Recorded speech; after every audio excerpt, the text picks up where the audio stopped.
स्वामी समर्थ. कुलदैवताची कृपा मिळवण्यासाठी हा उपाय नक्की करून बघा.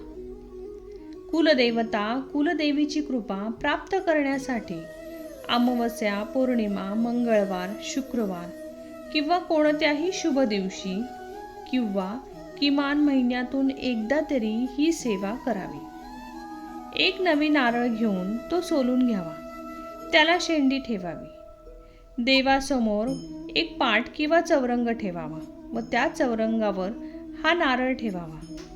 त्या नारळाच्या वर कापराच्या छोट्या छोट्या वड्या ठेवाव्यात. एकानंतर एक सलग त्या जाळाव्यात. यावेळी त्या जळत असताना त्यावेळी ओम चैतन्य कुलदेवताः कुलदेवी जागृत जागृत जागृत स्वाहा हा मंत्र म्हणावा.